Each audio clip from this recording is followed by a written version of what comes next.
responded to me. Well, I thank you for reaching out. I didn't know you had done that. That was a great idea. Wow, there's a lot of people here. We've got our choir. They're all signed. I did it. Thanks. Thank God. And Jim gave me a pen. Do we need to Okay, say that good will be coming evening. at the end? At the end, okay.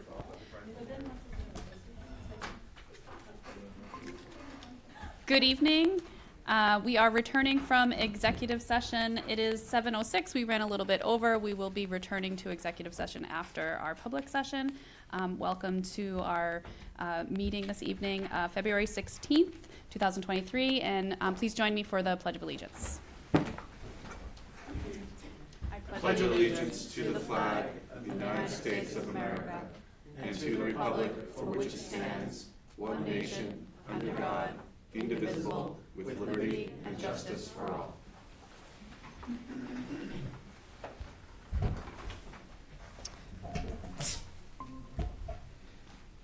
Okay, welcome everybody. We will begin with public comment. Is there anyone here for public comment? There is no one to call in this evening. Sure. David Brown, 35 Old Farm Road.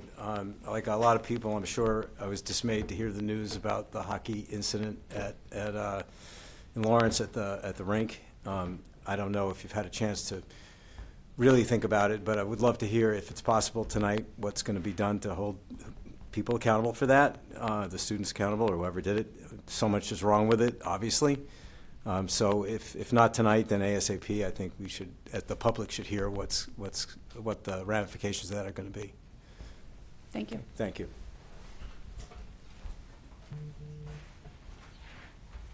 Is there anyone else here for public comment? Okay. Okay, so we are going to move on to item 4, recognition of our all-state chorus and band. Yeah, so I'm thrilled tonight. This is awesome. I don't think people sometimes realize what this means. I know a little bit about districts, but when you start talking about all state, it's just absolutely remarkable. So I'm not going to steal all Mr. Smalley's thunder tonight, but I'd like to introduce Justin Smalley, one of our teachers. And tonight, our all-star chorus and band, Cole Brimmer, Andrew Buchanan and Henry Wright in chorus, and Luke Ralph in symphonic band, trumpet. So I'll turn it over to Mr. Smalley. Sure. So as Dr. Gilligan said, so these students have made the all-state chorus and band, and as he said, it's a whole different level. The district level, in our district, we're in the Northeast District. There's about 81 schools involved in that. So the students audition, and actually we're very fortunate that we've been hosting auditions in North Andover for about 15 years now. So we're very lucky for that. And so they make that festival, and then that's held in January. And actually, it was held at New England Conservatory of Music this year, so it was great that they got to perform on that stage. And then if they receive a high enough score, they have the option to audition for the all-state level group, which is every student in the Commonwealth in music. And we were very fortunate that over our time, or my time and Mrs. Durkin's time here, we've had several students participate in this all-state festival. But this year in particular, it's such a huge honor that they've received top scores. Some of the chorus students received top scores for that, and also our trumpet student Luke Ralph is playing first trumpet in the band, and he's out of all of the towns in the Commonwealth that come together to audition for this. He was like number 5 in the Commonwealth of Massachusetts, so that's a huge accomplishment for all of our musicians. So they will. The week we get back from vacation, at the end of that week, they'll be going. The conference this year is in Westford. It's usually in Boston, but right now the conference center is under construction, so that won't be able to have. But there will be the conference itself will be in Westford, and then they'll be performing at Symphony Hall on Saturday, March 4th. So it's an exciting time, and the concert's always well attended. And if you can go, I strongly encourage you to go. You'll see some incredible music happening with these fine young musicians. Awesome.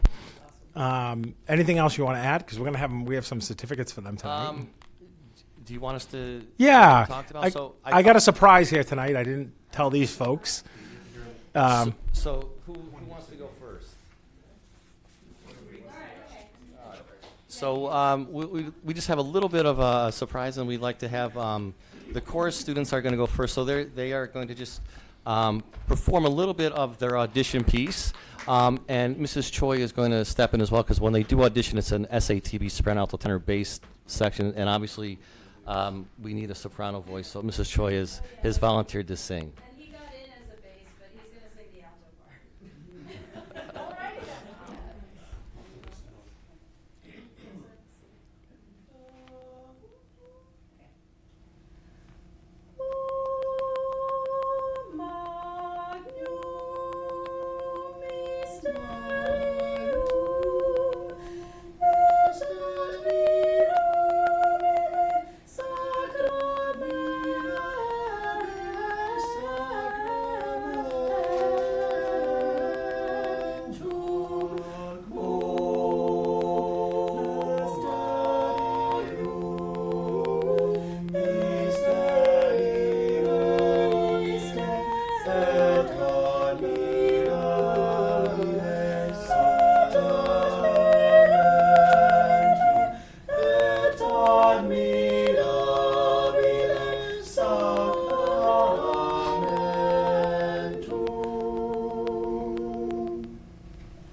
I just wanted to add, so when they do audition for this, they go into a room by themselves in front of an adjudicator, and they'll perform a solo, which they prepare, and then they'll have to sing scales, which all the major and minor scales they choose 3 or 4 of them, but they have to know all of them, and then they sight read something for the first time that they've never seen before. So it's, at this level, it's intense competition, because everyone is going to probably perform the solo the same. So it's like a minute difference, and the fact that these students are rising to the top is wonderful. And now Luke is going to play just a little bit of the trumpet audition piece.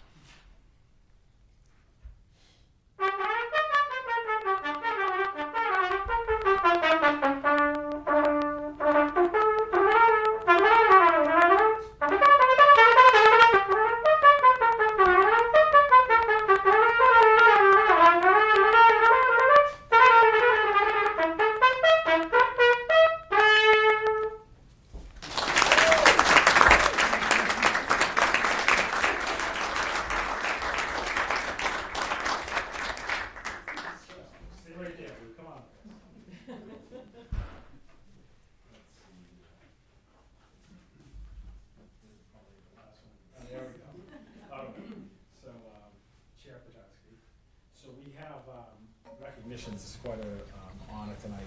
So, certificate of recognition presented to Luke Ralph on February 16th, 2023, in recognition of his selection to the Massachusetts All-State Symphonic Band trumpet. So, congratulations. Really proud of you. Great job. Thank you. All right. And Luke, by the way, does he does the best taps I've ever heard at the Thompson School celebration ever. Thank you. All right, certificate of recognition presented to Cole Brimmer on February 16, 2023, in recognition of his selection to the Massachusetts All-State Choir in the bass.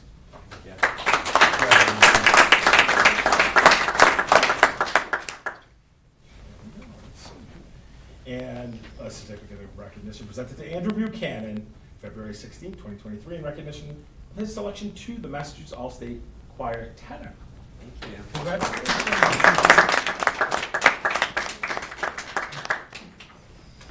And last but certainly not least, certificate of recognition presented to Henry Wright, February 16, 2023, in recognition of his selection to the Massachusetts All-State Choir in the bass.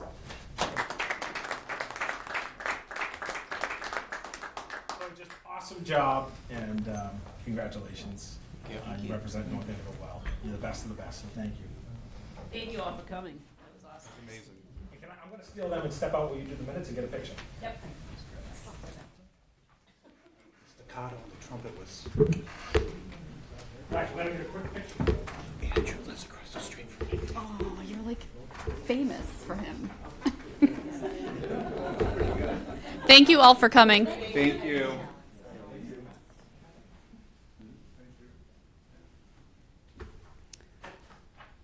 Okay, so we're gonna move on to consent agenda minutes.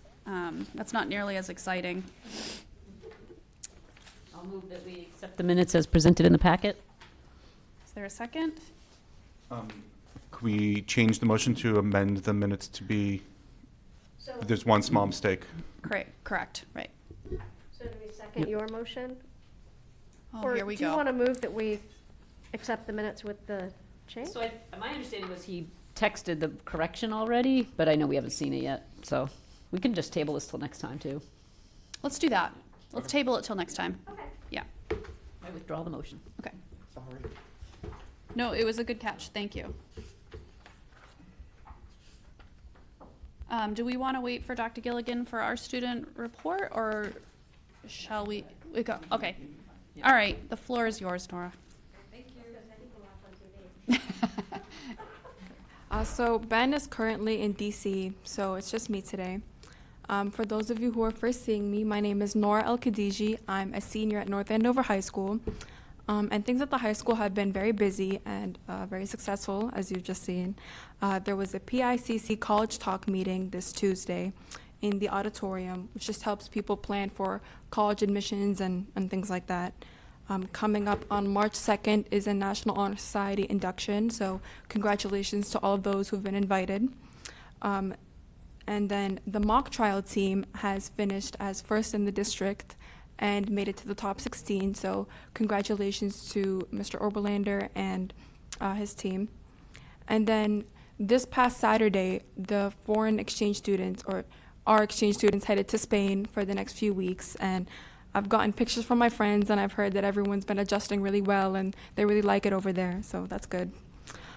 Pertaining to sports, congratulations to the NAS wrestling team for winning D2 sectionals in Salem, New Hampshire this past Saturday, February 11th.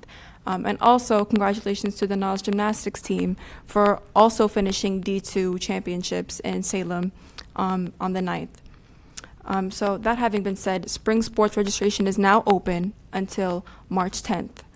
And then finally, pertaining to the choir/drama guild, as you just heard, congratulations to Andrew Buchanan, Cole Brimmer, Henry Wright, and Luke Ralph for making all state festivals. And then the drama guild had their play last week, The Addams Family, and me and Ben really enjoyed it. I thought they did a great job. Shout out to Ariel Barnum, Laurel Ballantyne, and Gregory Roach, who starred as Gomez, Morticia, and Wednesday. And then finally, the NAS Knights Locker had a very successful formal wear drive for suits, dresses, shoes, things like that. And students who feel that they cannot afford this formal attire can reach out to the NAS Locker email or to their guidance counselor to access these clothes. And then that's all I have for today. Great, thank you. Thank you. Let's see if we have questions, Ms. Picard? Just a quick question. I still have some formal wear at my house. Is it still being accepted, or is that done? I think it might be closed, but I'm sure if you email them, you can get it through. Okay, we'll see what happens. Yeah. And they'll be next year. I mean, I doubt they'll turn you down. Nobody's going to be wearing these. They might be retro, right? No, they've outgrown them. Oh, sorry. I misunderstood what you were saying. I They've apologize. outgrown them. Got it. Thank you. Thank you. Thank you. Mr. Hicks? Back to mock trial. You are on the mock trial team, right? Yes. Congratulations to you. Thank you. Did you guys have another competition that you did was it a district competition that you guys won? So we had 4 trials, And you did well enough over all 4 of them to undefeated. Undefeated. And did you play the same role in all 4 of them, or did you switch around? No, I switch around because we are both the plaintiff and the defense, so it just depends on which side. And when did you do the best, in your opinion? This past one, we won by a lot. And what role did you play? I did opening and cross, as usual. But we did have some sophomores step in because a few people couldn't make it, and I thought they performed really well. So, yeah. Congratulations. Thank you. Thank you again. You always do such a great job. Oh, thank you. You are welcome to stay or not if you have other things to do. All right, thank you. Thank you. Okay, so we agreed to table the minutes until next meeting so that we can get the corrections made. It seems a little bit smoother. And so we are ready for your report, Dr. Gilligan. Great. We got quite a lengthy report tonight, but I think it should go fairly quick. First, tonight I'm going to introduce Ms. Marks to introduce her curriculum team to talk about the Acceleration Academy update. Ms. Marks. To Cara and Ben. So as I think I mentioned a couple of meetings back, we did receive a grant for the Math Acceleration Academies again. This is probably about the third year that we've received. Third overall, second for vacations. Okay, second for vacations. So we do have Acceleration Academies for just math. The grant was only for math in February and April, and Cara and Ben are going to talk a little bit about the program, as well as some changes. We continue to refine the program and the process as we go each time, so they'll point out some of that. All of you are, well, no, not all of you. Most of you have met Cara Larcombe. She is our STEM coordinator. But I don't think any of you have met Ben Cabrera yet, who is our K through 8 math director. So this is his first time at school committee. So welcome. All right, and I will turn it over to both of you. Great, thank you. As Lorene mentioned, this isn't our first time getting the DESE grant for Acceleration Academies. We got the Summer Academy 2 years ago, and then last year we got $280,000 for the Math Vacation Academies. And so those are for students in grades 3 through 10 to focus on math over February and April vacations. And the grant requires 20 hours of math instruction, and they enable you to kind of structure it as you see fit. So we've opted to do 4-day sessions, so give everybody the long weekend, have Monday off, and then attend from Tuesday through Friday for the sessions. And it's designed to accelerate student learning using hands-on activities and engagement strategies and different learning experiences throughout the week. They're all aligned to specific standards that the district gets to select based on data.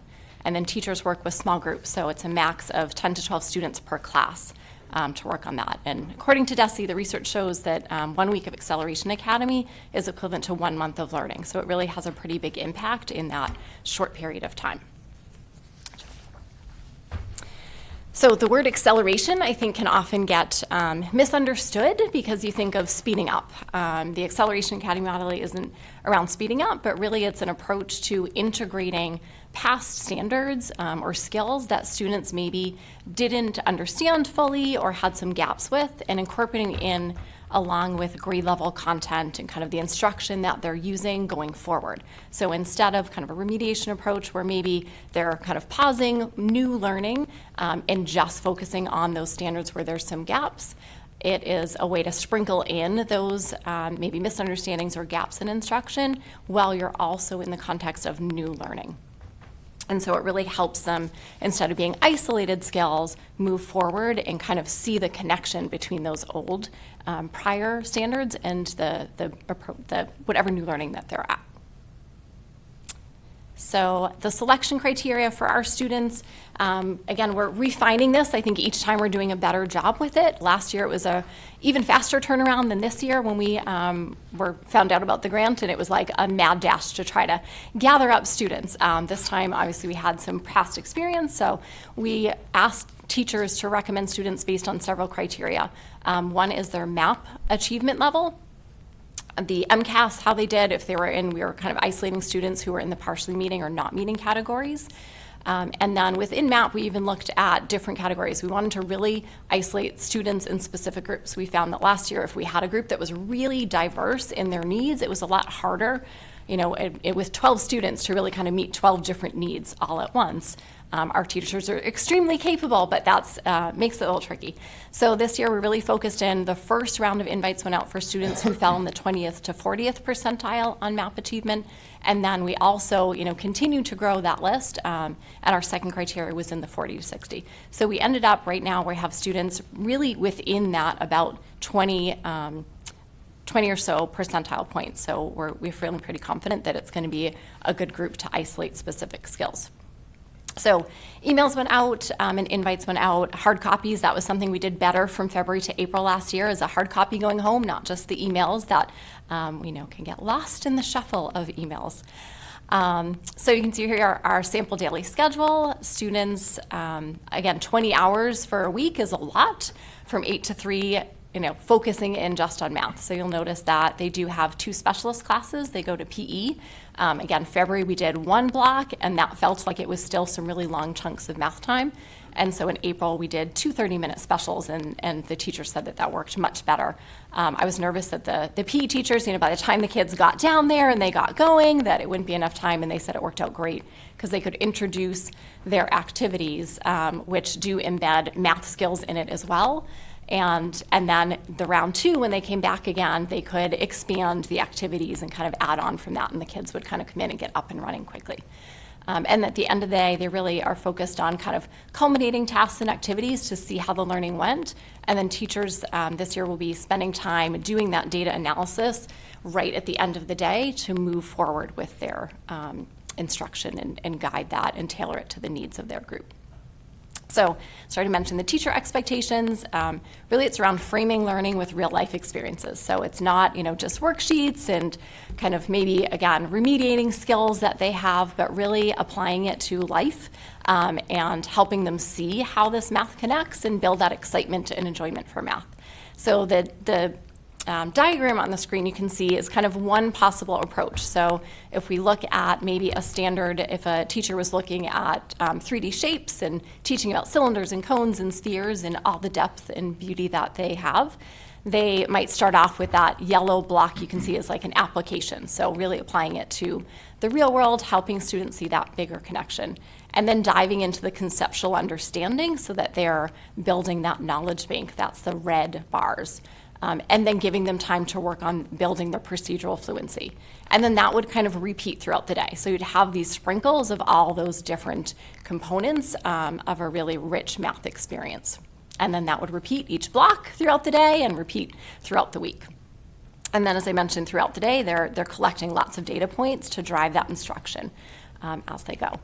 So you can see here we have lots of different positions. We have Erin O'Loughlin, the Atkinson principal, and then Bill Smith, who is the middle school math coach / intervention and academic coordinator. He wears lots of hats, are going to be managing the 2 sites next week. We have, again, gym teachers who are amazing in integrating math into all of their fun activities to get kids up and moving. We have nurse on staff and administrative assistants who will be calling home if there's questions about attendance or a student doesn't arrive. We have guidance counselors, and they will be doing some mini lessons each day in the classrooms to support the SEL skills for students, and especially building up their math confidence. I think we heard from a lot of teachers last year that the students returning to class, they could see a change in how confident they were with their math abilities. So they're going to really target some needs and work with students on those skills. Then we have some teaching assistants to support. They'll kind of float through different classrooms to support on a rotation basis. And then what's great with this grant too is it does provide transportation for students, all students that need it. So we have numbers in a minute of how many are choosing the transportation option. And then we have food. They'll get breakfast and lunch each day. And Erica Murphy does such a great job with that, she and her staff. And they will also have some extra snacks provided for students that maybe forget to bring them or aren't able to bring snacks in. Next one is our kind of where we're at. So as of this afternoon, you can see in our 3rd through 5th grade at Atkinson, we have a total of 70 students who are registered across 3 3rd grade classrooms, 2 4th and 2 5th. 38 of those students are going to be taking the bus, and we have 4 buses. So it's not a lot of students on buses, but unfortunately they're spread throughout the town, and we're trying to minimize. So I think, again, Lucy McCarthy is amazing. She said right now I think the longest bus would maybe be about 30 minutes, that hopefully they'll be really efficient getting our students in and out. At the middle school site, we'll have grades 6 through 9. Right now, we didn't have any 10th graders in geometry that signed up to participate. Unfortunately, we're trying to figure out some new strategies to get the high school group. In April, one idea we have is to look at students who are maybe on that bubble between CP and honors. Maybe they're looking to extend and looking for some opportunities with a different population of students who might need that boost in order to be more successful in classes next year. And so we have 38 students in grades 6 through 9 participating, and 21 of those will be taking the bus to and from. I'm going to turn it over to Ben to share some of those nitty-gritty details about what we're teaching. Yeah, I'm really excited that our students are getting the opportunity to participate in this Acceleration Academy. I think Kara did a great job of outlining all the logistics. I want to dive a bit deeper into the curriculum and the pedagogy that's going to go into it and the thought process behind what the students are actually going to be doing every single day. So this is a general framework of what each grade level is going to be doing throughout the week. So in terms of content, so the focus of what they're doing for the week is based on priority standards that we determined based on looking at assessment data and student needs. We're pretty well aware of what the priority standards are for every single grade level, so we looked at that in conjunction with where they've been this year so far. So we've looked at what they've already covered and thought, where do they need more support based off of their data and their priority standards. So in terms of evaluating what the students are doing and how teachers are doing with the students, they're going to be given a pre-assessment and a post-assessment. So just a reminder, they're not going to be meeting on Monday, so the pre-assessment will happen midday Tuesday. We want the beginning of the day really to be spent more understanding the students and getting to know them, and then after that we'll assess where they're at currently. So those are quizzes that are focused on the priority lessons that are addressed in the priority standards. So they'll do that at the beginning, they'll go through their next couple of days of acceleration, and then at the end, midday Friday, we will do a post-assessment. Now, the post-assessment is going to be a pre-module from next year's content. And that was very strategic because next year, every module is going to have an assessment at the beginning of it to assess how good the students are doing with that foundational content. So it makes a lot of sense to take that pre-module assessment from the next year and use it to assess if we were able to support their foundational needs. And throughout this planning process, the teachers that are doing the Acceleration Academy had obviously Kara for support, but also our math coaches that work all through the elementary schools and at the middle school as well. So you see their names right there. Claire O'Connor and Laura Glass are our two elementary math coaches, and they have been really good at helping with the teachers think about what happens during the week. So on the next slide, I'm going to go very specific and just show you an example of what that actually looks like. So like I said, we are doing it for grades 3 through 8.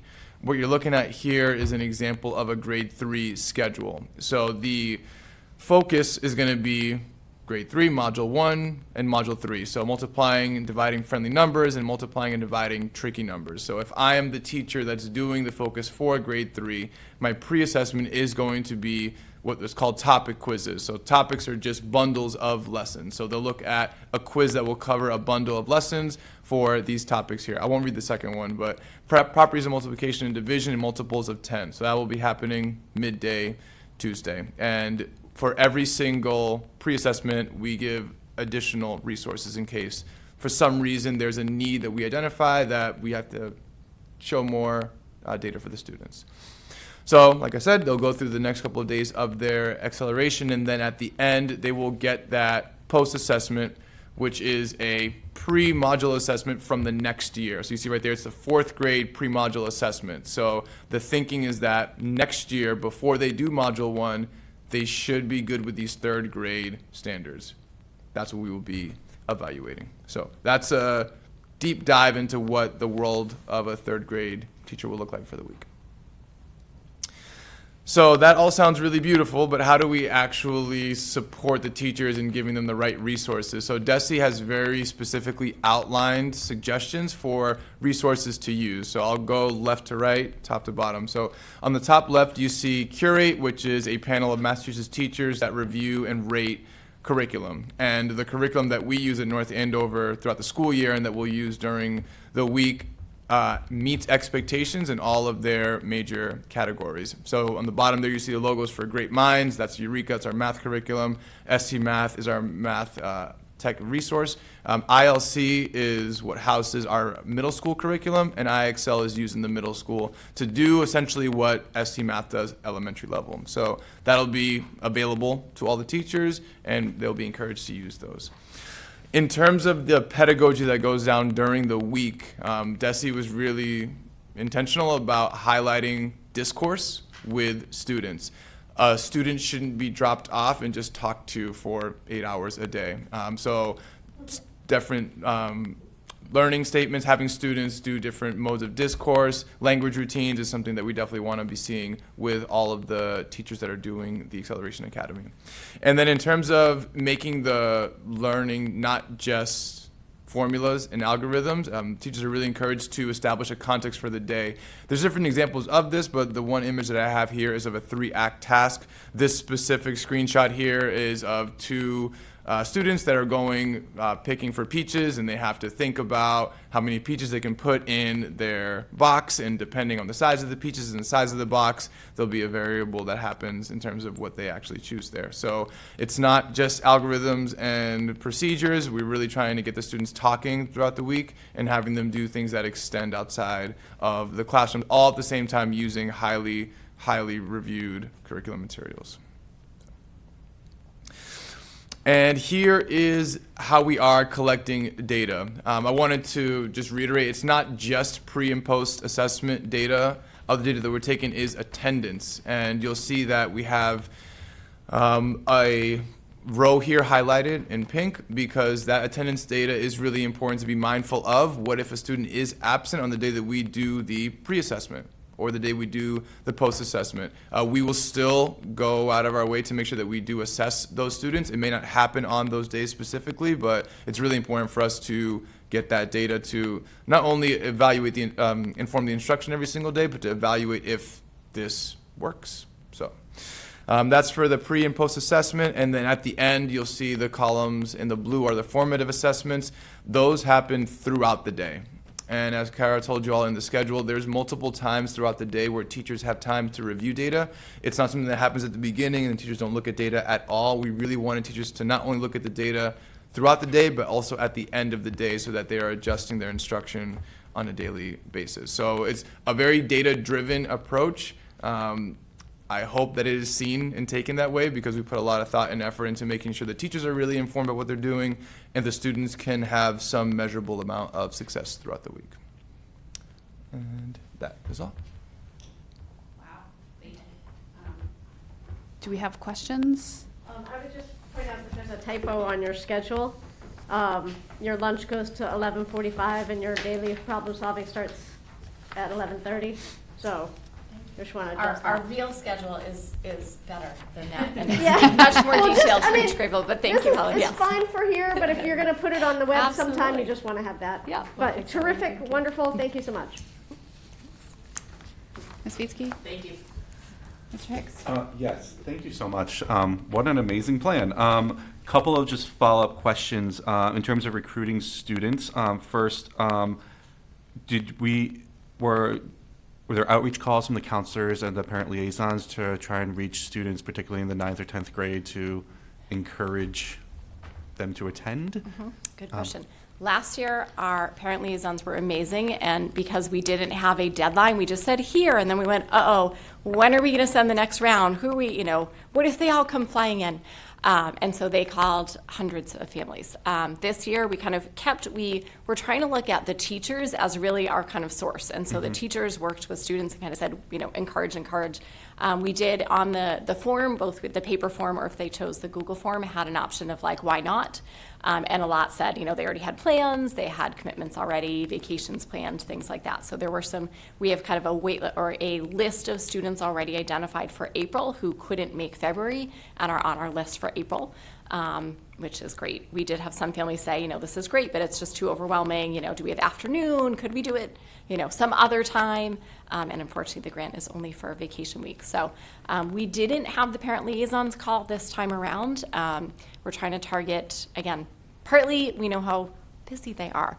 And we kind of the teachers talked to students individually to kind of see if if it deemed a call in this instant. And I think all the students they talked to said, had reasons that they were not interested or available to come. Will the target list of students change for the April session? And is there, you mentioned you used the MAP testing as one guideline. Is there, I think they just did it this past week. Will there be another round of MAP testing before that will inform different choices? So the timing is messy because we do MAP testing in October, and so we use that data point I'm able to pull kind of all the last, I kind of pulled the last historical fall, spring, the last 2 or 3 years of MCAS. I think high school, we looked at, 4 or 5, however many I could fit in a nice big spreadsheet for the teachers. And then looking at how they're doing currently in classes. So that was where the teachers were so valuable. Last year, we kind of just looked at who had these data points, and we didn't have time to get the teacher input. And some students got invited that maybe it wasn't a good fit because they've made some great progress. And so as we move into April, they just took the MAP testing. So our teachers working the session next week have the current MAP testing. I kind of have been pulling it daily so that they know exactly where students are. Through our Clever portal, I'm able to create kind of custom groups for the week. So they won't see them in Power School, but the teachers will have access to all the apps and see their detailed MAP reports through Clever. So that's a project for tonight and tomorrow morning for me to load them all in. So they'll have that data to really drive exactly where students are and not just the historical data. And then that will kind of give us a good entry point for the April session, because that wasn't the data that we used for this February session.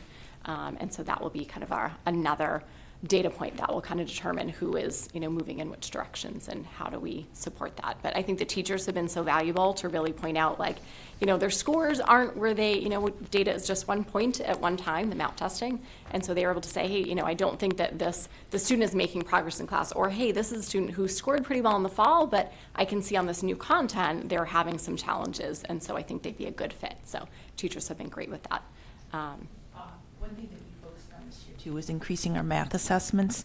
So Ben and the math coaches have been working with the teachers around equip assessments, part of the Eureka program.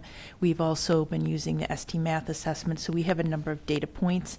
And I know Cara had kind of alluded to it, but DESE is interesting. You get the grant, you get the application is due very quickly, and last year we had maybe a couple of weeks to try to turn this all over. So when you're talking about a district the size, that's a lot of kids to try to go through it, grades 3 through 10.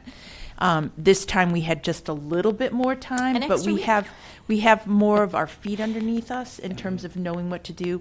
And when Cara talks about the teachers being able to provide a lot of information, they too have their feet under them differently than they did before. So they have a better understanding of what we're looking for and what we're trying to do. So, thank you. This is all amazing and beautiful. Love it. Thank you. No, it is like a work of art, and I am excited to see what it looks like when it's finished. I can't wait to see the data and the anecdotal stories from students and staff, because it looks amazing. Good job. Thank you. I think I've said this before, I'm going to mention it again. And North Andover was really out in front of this early on because the state wanted to do this, and they had grants. But we put one together that first summer, a couple summers back, before they did. And it got such recognition that we had Governor Baker coming with Jeff Riley to visit the school, and they canceled the day of. And then the following year, we had the second in charge of the whole DOE down in D.C., the name escapes me right now. They were coming to visit, and they canceled 2 days before. So I call it our almost famous a couple times. So, They missed it. They missed They're lost, that's right. So. But Karen, thank you. Great job. And they've done fantastic work. The team has continued to grow in terms of use of data. Cara is a whiz at pulling all, like she's talking about Clever and pulling all these groups together. She does a phenomenal job with that. And Ben working with the coaches and really targeting that math. Like you heard Ben talk about math language, math discourse. So it's not just going in and working on a piece of paper. And so I just some things to kind of point out, but fabulous job. Thank you. Thanks, guys. And before I get into the superintendent's mid-cycle, I actually had a couple comments that I want to talk about with, I sent a note out this week about hoax swatting. And it's a term a lot of folks aren't familiar with, and I wanted folks to know because of the level of anxiety it creates in communities. But this week we had, in Massachusetts, multiple incidents of school districts with false accounts of a man with a rifle standing outside a school were reported. And these incidents are known as hoax swatting. They're intended to elicit an urgent response from law enforcement in the school district, creating disruption and fear. And I haven't looked today, but this started Monday with a couple schools. The next day, I think it was another 30 to 40 in Massachusetts, Vermont, and it's happening everywhere. So I just sent this note out because I wanted people to know this is a possibility. That said, we have a really great team. And so on Monday, I met with Chief Gray. On Tuesday, I met with Chief Gray, Lieutenant Detective E.J. Folds, in charge of the Criminal Investigation Division and School Safety, along with Chief John Ware from the North Andover Fire Department. And I think it's just important for folks to know that this is happening. It might be up to 60 or 70 schools today, but North Andover has not been part of these situations today, but we're monitoring this situation closely. And also want to let you know that the North Andover Public Schools, the Police Department, Fire, we have plans and protocols in place to respond to any threat, whether it be real or a hoax. And these plans and protocols will be followed if a report is made. So I think it's important to know that any threat made against our schools will be treated as legitimate until the North Andover Police determine otherwise and tell us we can stand down. So we'll take the appropriate steps. I met with the principal team and the leadership team to go over this. They are aware, and it is something that the FBI is currently working with the Mass State Police at the Fusion Center, as well as our local authorities. And locally, most schools have had it happen. So that was one note that I sent out, and I thought that was really important for folks to know on that. And so that was one. And then the other one is I also sent a note out about the discovery of a swastika in a locker room at a hockey rink over in Lawrence. And we're appalled and disturbed by this offensive and hateful symbol, which has been associated with some of the worst acts of violence and discrimination in history. The hurt that the symbol causes not only our Jewish community, but our entire community is profound. And it impacts all of our schools. Although applicable laws and regulations around student privacy preclude me from disclosing any discipline an individual receives, I can tell you that they are subject, anyone who engages in this type of behavior or harassment, discrimination, or hateful acts to disciplinary action as outlined in our handbook, including but not limited to suspension, expulsion, other sanctions as determined by the school district, the administration, subject to due process and applicable laws.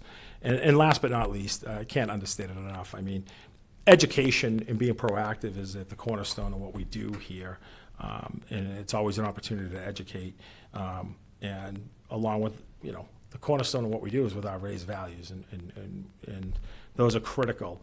But whether it's from the work we do at the elementary level with responsive classroom in those daily meetings, or at the other levels with character strongs or the advisory period, it is all critical to that education. So hate, anti-Semitism education, all these things, some of the work we've done with ADL is designed to address the root causes of these and other forms of hate. And the more we can educate kids so that they can understand the history and effects of these forms of prejudice, the better chance they have of learning and helping us have a more inclusive and respectful environment. And we won't tolerate them. So that's work we're doing, and we'll continue to work. And we'll have folks, we're working on a few things now, in addition to the curriculum work we're doing. So. Thank you. Yep. Can I ask a question? Thank you, Dr. Gilligan. I think it's important that we name the event as hate speech and be clear about. I thank you for calling it appalling and horrible in all the different ways. I think it's like naming it is one of the first steps that we need to take in reacting to it. And second, there is a state law about our obligations as a system to provide students education about genocide. I was thinking perhaps at another. And not maybe the next or the school committee meeting after that, if you could share with the committee and the public all the ways in which the district is fulfilling those obligations under that law. I think that would be helpful to the public to know that we are addressing these things in a systematic way. Yeah, I mean, I think that would be helpful for everybody. Some of the changes that are just more recently, a year and a half ago now. Yeah, it was signed into law 2021. in December 21. Yeah, and so we can certainly bring you that information. And, we're certainly working. We're fortunate. We have really good connections with groups here for speakers and things of that nature. And that was something we were working on anyway. And it's always an opportune time to educate folks. So, Dr. Gilligan, I just want to, I did send you an email, but I think it's really important that this generation of kids hear from survivors of the Holocaust. We're really at a particular moment in time where there are fewer and fewer survivors, and they're older and older, just like we celebrated the greatest generation. For our students to hear firsthand the story of the experience of the Holocaust and the real losses, people think it was a long time ago and it's no longer affecting them, especially young people. But the truth is families are impacted today, right now. So, we have a terrific speakers bureau in Boston that has a group. I would love for our middle school and our high school. I think very often we talk about how a one-shot deal is not the way to educate, and hitting it through all the different places in the curriculum where it can be hit is important. But I think hearing that story, we as humans learn so much from story. So that firsthand story that's not going to be available to the next generation, very likely is not going to be available. I think it's really important. yeah, I'd agree. And, sometimes things in life are just timely. This is something that Lorraine's been working on, as you know, and we'll talk a little bit more about my review, the work we've been doing facing history in ourselves. And we've also been able to do some outreach in the last day and work with some really supportive folks who have additional resources in addition to what we do. So that's something we're certainly exploring and looking to do. Thank you. Great. Okay, next up, Dr. Mealy. This is informational. There's quite a bit here. I mean, and you guys know I love to talk about some of these initiatives, but I'm going to highlight a key of the few ones in the superintendent's mid-cycle informational update. So let me just pull this up here. Not yet, James. Not yet, Dr. Mealy. Thank you. Okay.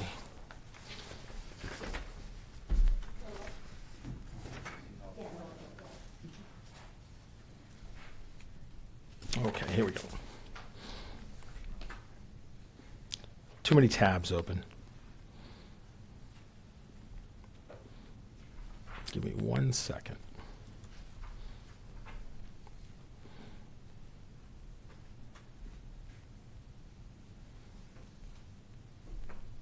All right. All right, folks, so this is I always like this time of year to be able to report out a little bit after the midpoint of this school year, the opportunity to give you an update on how we're doing towards our goals. It's really been an exciting year. We've had a lot of accomplishments by teachers, students, administrators alike. For example, when we came in with the MCAS this year, I was really proud of how well we did in terms of the accountability data, where every single school made, and in some cases, really significant jumps. And that's really important, and it shows that the thoughtful and strategic planning we've been doing around, putting the right people and the boots on the ground from all those positions we've put in place with recovery to the work we've done with professional development and curriculum. All those things have really made a difference. Just to highlight a few key highlights, I can't say it enough, but the school committee voted to send the superintendent's recommended budget on in the process here at the February 2nd to adopt that budget. And that represents a 5.5 increase from the previous budget.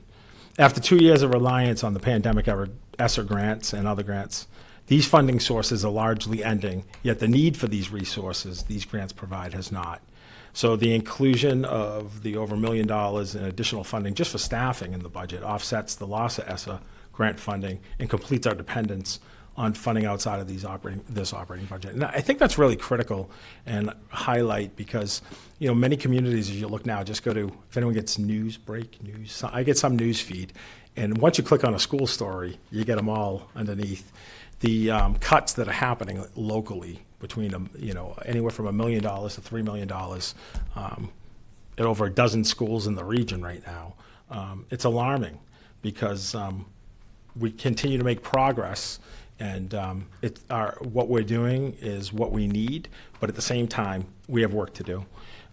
We continue to make progress on Facilities Master Plan 2, which gives us the ability to address aging facilities, spaces more conducive to learning and accommodate future growth for enrollment in our schools. And we're meeting all the milestones, so we're really excited about the middle school. We're hoping to break ground this summer for a 26,000 square foot addition. It's very much needed. Who has middle school students? Who's had middle school students? Yeah, I've had one. I've had two. So you guys know it's one of the larger middle schools in the region with higher class size. And then we're also meeting all the requirements with Kittredge. There's milestones we have to meet along the way, and we're doing that. So during this academic year, I think this is really critical too. We only have 6 classrooms district-wide in all of elementary that are over the recommended guidelines, which are smaller than they used to be back in 2015. But 2015, 2016, it was 50% of our classes in elementary were over the recommended guidelines. And the number was higher. The number was up to 28. Now the highest is 25. And right now we only have 6 classes over, and they're only over by 1.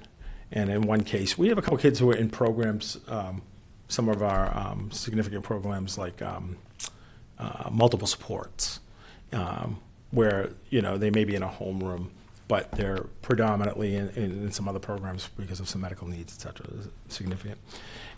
So those were a couple key highlights as we go on. And I won't click through all of them, but goal number 1, it was a shared goal with the school committee and the superintendent, collaborate with your municipal officials, engage residents to ensure appropriate and adequate educational facilities and funding in the future to decrease class sizes and meet the needs of our students. And, if you go down to the mid-cycle evidence, what I've done is I've matched it up with, our key actions. And so a lot of these have been done, others will come up in time, but the initial compliance certificate for the Kittredge School, the creation of 2 school building committees, and that's going to be up next. I want to talk a little bit about that with our standing item in my report. But we have a committee for the Kittredge and one for the middle school projects. We've completed and submitted the MSBA required deliverables by November 30th, the educational profile questionnaire and the online enrollment projections. And we had a terrific staff input meeting over at the middle school back in November. And just really, this is a team effort. I appreciate all the work you guys do on this. And we have some people here on the committees, a couple of them. But also, I can't state enough, besides all the input from the whole leadership team and our staff. But Dr. Mealy's done a great job really spearheading this. And I'm excited, particularly with the Kittredge project, because we're looking at 50.1% reimbursement, which is a huge burden off our taxpayers and allows us to do other things. So that was that. Goal 2, through ongoing discussions with district and school-based teams, we'll continue to identify and address learning needs resulting from the pandemic. We will transition planning and focus to long-term curriculum and resources to address student needs. As you go down to the mid-cycle evidence, I think you see that in the budget. We're really clear in the budget. We have a long-term plan, a thoughtful plan, and we have, hoped probably this year to transition some of those positions. Many of them overlap and they were needed, but to the long-term plan.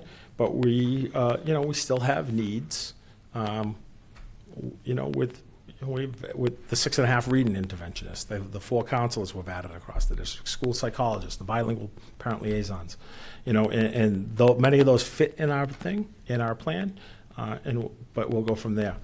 Curriculum resources, just one example is the wit and wisdom leaders at each school and the professional development work they've been doing around that. It's one thing to have a resource for teachers. It's totally a different thing to provide the appropriate support you need to implement that. I remember, back when I was assistant superintendent, we put in Eureka Math. It was quite an undertaking. And I can say that, many of the districts we visited, the ones that were most successful were the ones that not only saw the importance of just the resource, but the importance of supporting teachers with the PD with that. And, that's an example of that. Obviously, we've had the K-8 data presentation in this year. We've had the MCAS come in this year. And again, I think our mitigation strategy, although our trends mirror those in the state, I think we have had some better results and we've seen better progress as a result of the work that we've been doing. The equity and data assessments, and that really ties to the work that we're doing with Boston College as we provide professional development and coaching, including the work that we do with data and targeting instruction. They were just here today. And I didn't interrupt today because I usually get them off track for a few minutes. But it's a great group, and we're fortunate. Like there's some other districts in the area that are also using the same person from BC. So it's nice. She'll come up here, and then she might do half a day over, in Lawrence and other local places. The UDL, inclusiveness and coaching. As you look here, we've done a lot of work. Here's an example of the work we've done with Emily Pat, and here's an example. This is an example with a schedule for the ABAC and some of that work. You can see there we've got the professional development calendar, the full day professional development, and then some of the work we've done with Universal Design for learning, and the partnership with Seam Collaborative around UDL coaching and a menu for our folks. So that's been great. Goal 3 this year is support a district-wide commitment to social justice and equity for all students and staff, continue to create a culture that reflects, respects, embraces the voices and perspectives and differences arising from this amazing, diverse community. And it's the strength of our community is this diversity. So as we go down and look, there we have the equity and data assessment schedule, and that is with the Boston College consultant. And it's really been an unbelievable way to look at data through that lens. Like, where are the gaps? Where can we improve? Clubs and activities. Boy, one of the things we want to do this year is have more student voice. And I don't think I've ever seen this many clubs. If you click on the list, there's a lot of clubs that we have now.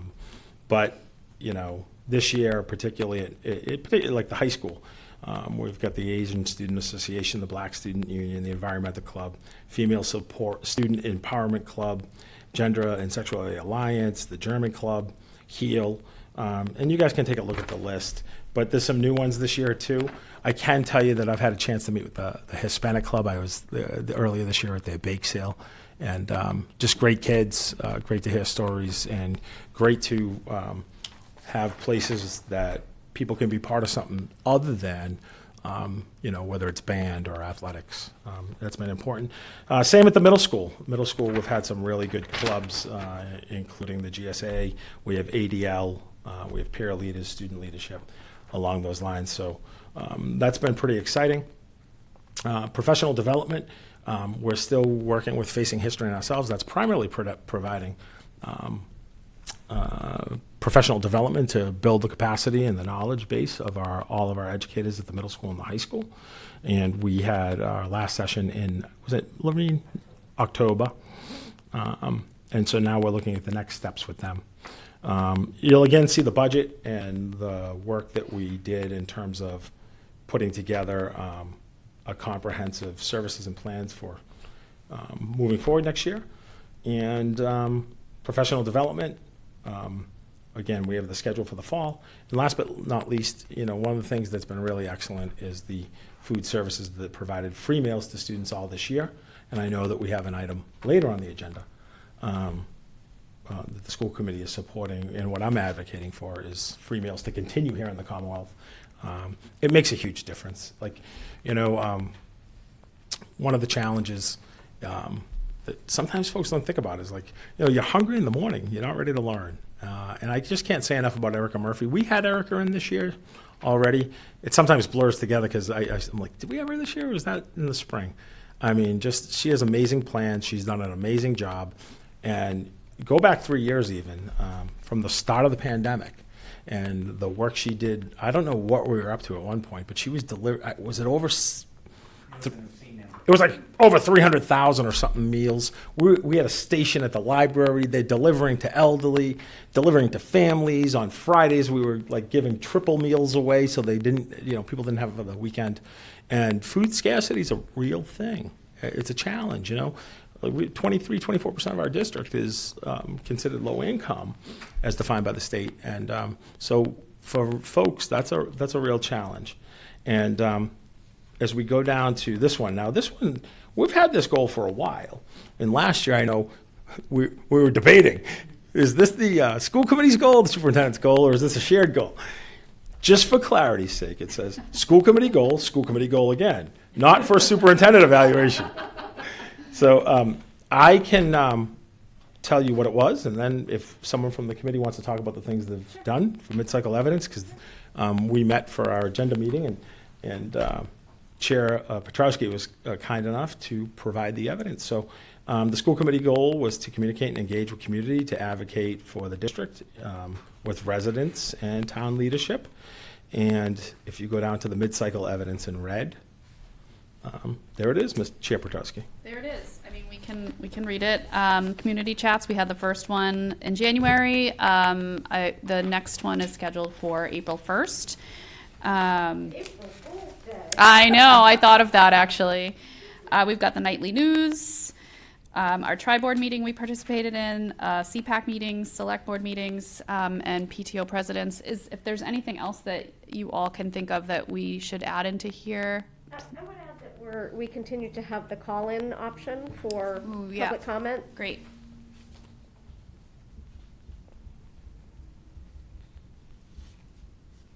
Thank you. Other thoughts? And we can always share after the fact as well if you think of other things. I mean, you could also add in, we have the subcommittees for the buildings. Those are open meetings. Sure. I mean, I attended the one for the NAMs that, that's another opportunity for folks to get involved. Great. Thank you. I'll think about this and send you bullet points if I I look forward to it. I'll go through my calendar of all the things that I write down That's that right. I don't get to. Thank you. The superintendent's expecting some further additions down there. I think we'll be great for the end of the year. That's right. At the summative. That's right. Okay. You're right. It's only mid-cycle here. That's right. That's right. Making progress. Yes. Yeah. I mean, it's so. Significant progress. So, I mean, I'll just close with this. I'm really excited. The ability to address the operational needs and then the capital needs here in North Andover would seem unfathomable not that long ago. Most years forever. I mean, probably a decade without the ability to purchase new resources.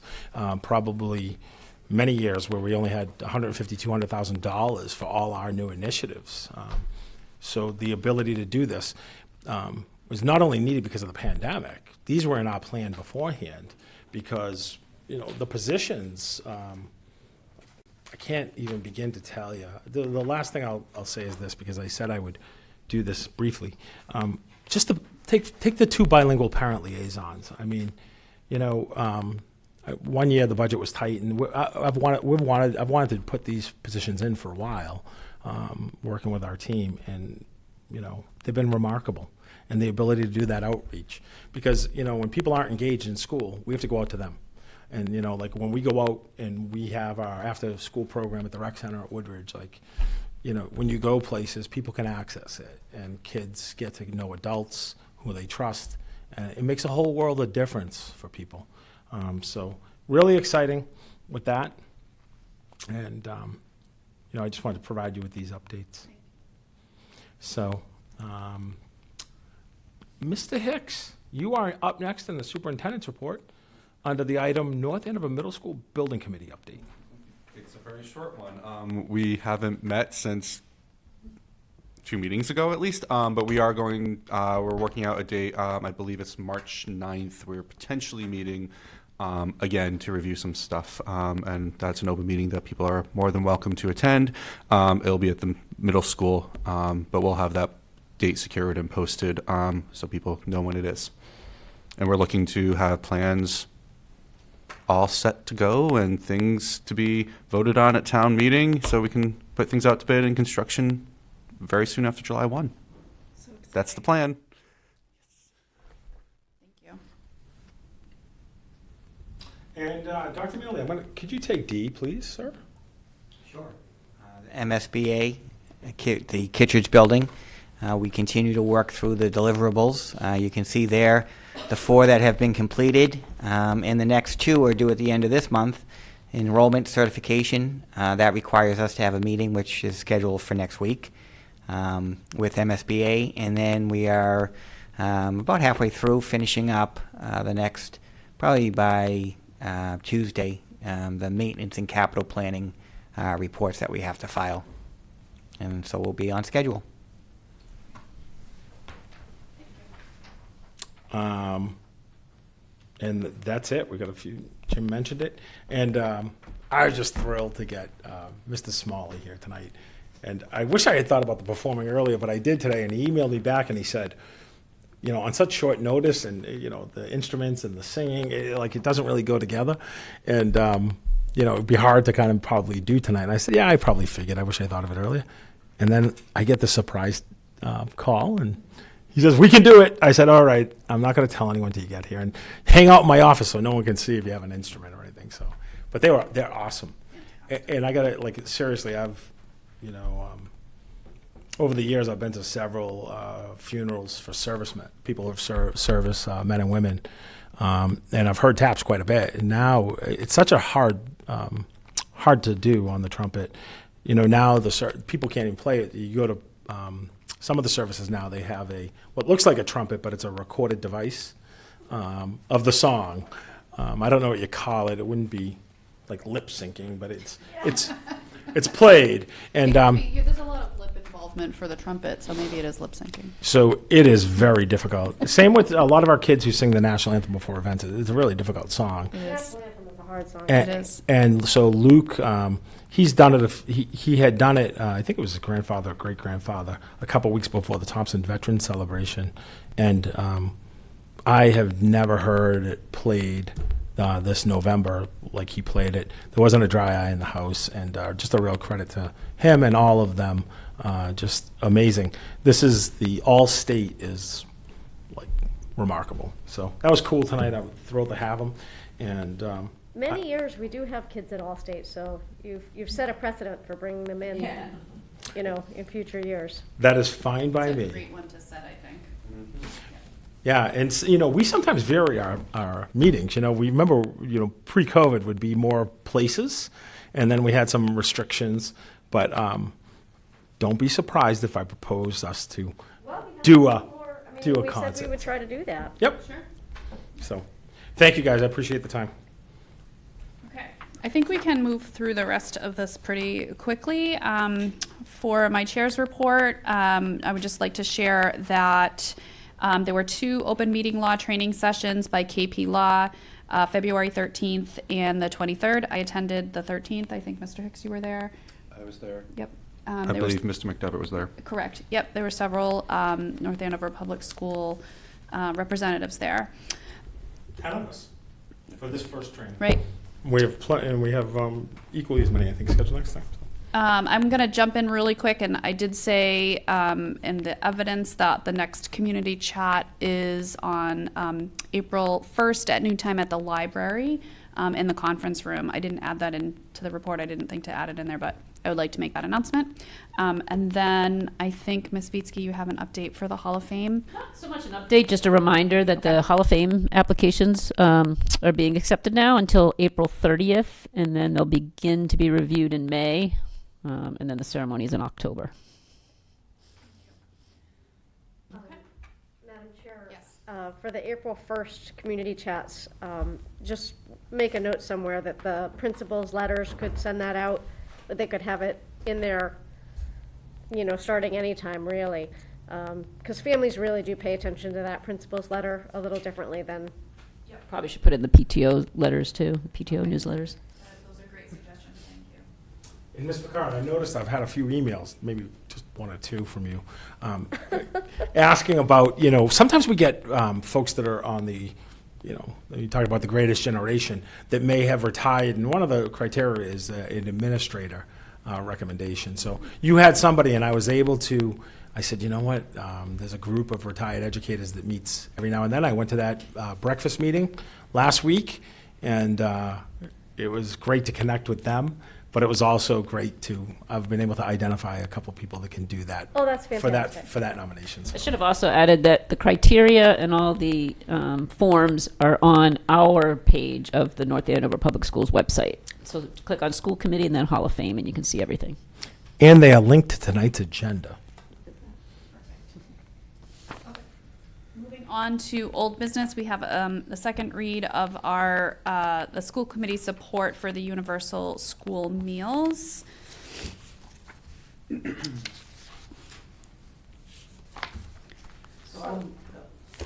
I'll move that we endorse this letter as presented in the packet.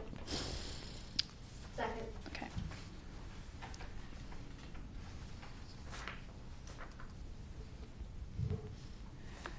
Do we have discussion?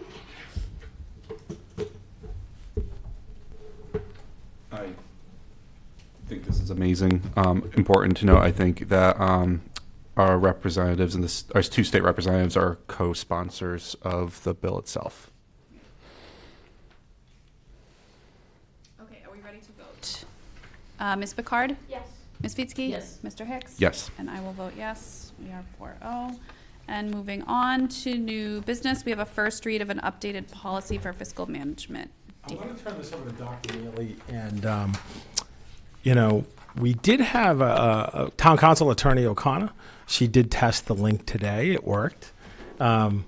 She was going to log on at this time, but I'm noticing she's not there. So being a former teacher, I'm well provisioned. I have our backup that has really seemed to become our go-to here.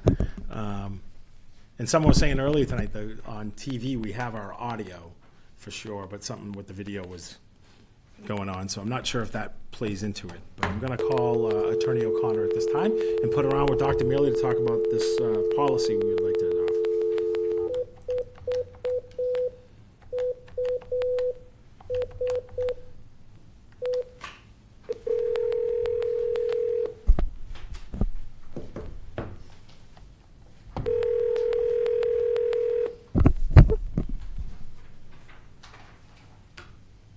Hello? Attorney O'Connor. Hey, Greg. How are you? I'm doing well, thanks. You are live here at the school committee meeting. And tickets. no tickets. This is not, Sorry. and it's not WCCM purely personal, no. But we do have Chris O'Connor with us and Jim Mealy, and we're going to talk about a first look at this policy. Okay, great. I have it with me.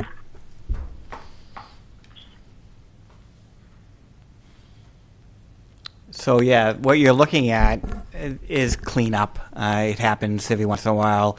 They've chosen the fiscal policies to review, and we've gotten the feedback from MASC specific to our own policies and what should change. So for instance, where it used to be Board of Selectmen, now it's Select Board. So it's just a language cleanup.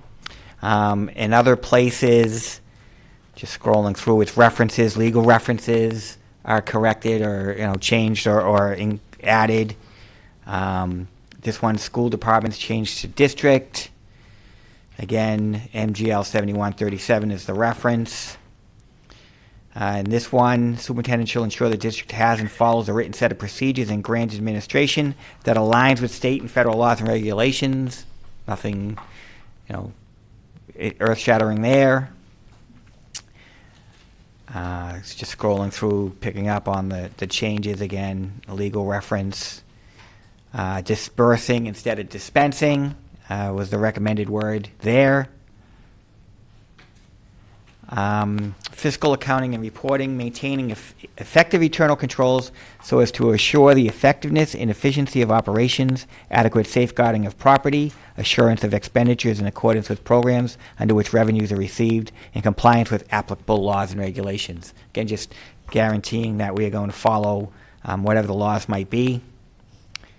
And then this one here, within 9 months of the close of the fiscal year for an audit to be conducted. That happens anyway, and that's the standard that they have indicated we should be following. Student activity account, as required by state law, student activity accounts are audited annually. Ours annually is internal, every 3 years externally. We're having, I've already commissioned Powers and Sullivan to come in May to do our external audit of our student activity accounts. And it's for accounts that exceed 25,000. So they're coming in to do the middle school and high school, but they don't need to do the elementary. So I have a quick question on that one. Is that one of the reasons that we close out those student accounts, like for the Absolutely. the graduating classes? Yes, and it was a finding the last time we did the audit, and so we've been doing it religiously since then, as best we can. It's sometimes a challenge to get the responsible students to take on the money to open up an account so they can take on the class money. But, you know, we stay on them and it happens, and then we're able to close out that account. Terrific, thank you. Yep. Typically, after their 5th-year reunion, they don't have anything left if they did. Some of them end with quite a bit. Yeah, I mean, it's, Some of them have scholarships and such. Mm-hmm. And under purchasing, just adding signed by the superintendent or designee, allowing the superintendent to have somebody else sign for them. Procurement requirements: to foster greater efficiency, the district will enter into state and local intergovernmental agreements where appropriate for procurement or use of common or shared services. We already do that whenever possible. A procurement for a supply or service in the amount of $10,000 or greater, but not more than $50,000, shall be awarded to the responsible party offering the needed quantity or supply among 3 written quotations sought and retained by the procurement officer. A procurement in the amount of $10,000 or less shall be attained through the exercise of sound business practices. That increase, it used to be $25,000. You couldn't get quotes. You had to get quotes for anything $25,000 or less, but now it's $50,000 that you can get a quote instead of going out to bid. Over 50, it goes out to bid. Correct. And are these the same guidelines that the town would follow? Yes, yes. Thank you. Some are different between school and town, but whatever 30B, depending on what you're purchasing, most of our purchases follow under 30B, as well as many of the towns. Mm-hmm. DPW, it's different. But yeah, they're pretty much the same. Thank you. Mm-hmm. Payment procedures: the superintendent will be responsible for assuring that the budget allocations are observed and that total expenditures do not exceed the amount allocated in the budget for all items. We've always operated that way. I don't see, as I'm scrolling through, Christine, there was something about having a single person designated by the school committee to approve or sign off on warrants. But it also had language indicating that this is dictated by town charter and town policy. So did that come out because of that, Christine? In reviewing that provision, and it popped up in a couple of different places, and I know this is drawn up by the Mass Association, but the language was first of all conflicted within itself. So the language that was proposed, I'll read it. It proposed deleting, in this case, in our case, the chair of the school committee or designee, and the superintendent or designee will sign payroll presented for approval. Payroll is presented for approval. And there might be some slightly different language depending on where this kind of appeared in the policy. And it would be replaced by the following language that was proposed. The committee will designate by roll call vote a single member responsible for the review and approval of all warrants as correct and approved for payment. A record of this approval will be made available on the next regular committee agenda. Such designation does not limit the responsibility of each member. So a couple of just quick things about that. What it's really calling for is, in fact, for the committee to appoint somebody, and it apparently would be somebody other than, it could be the chair or somebody else, and that person alone would hold the responsibility for reviewing and approving all the warrants. And I don't think that's a very good practice. It's really the responsibility of the entire committee.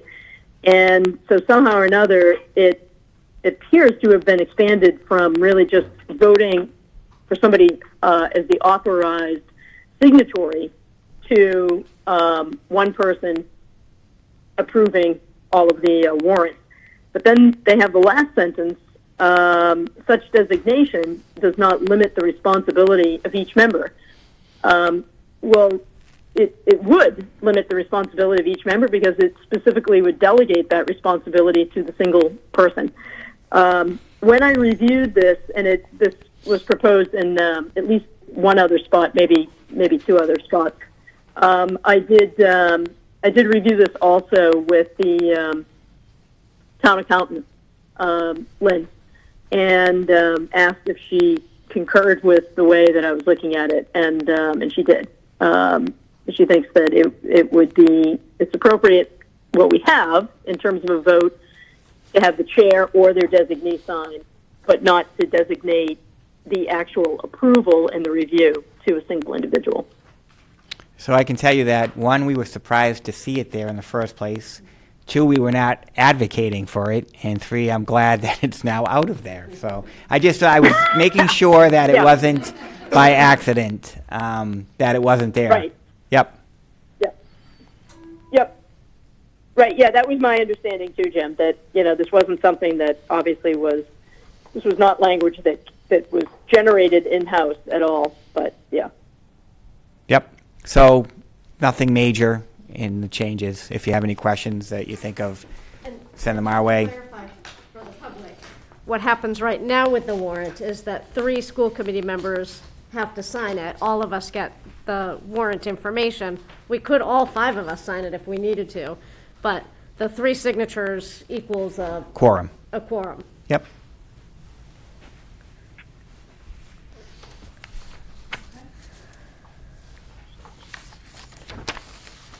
No questions. Do you need us to vote on this? No, this is first reading. Okay. Does anyone else have questions? While we have town council on the line still? Okay. Do we want to relieve town council of the phone call? Oh. Looking at the screen. Chris, thank you for your time tonight, and appreciate it. Have a good night. All right, good night, everyone. Thank you.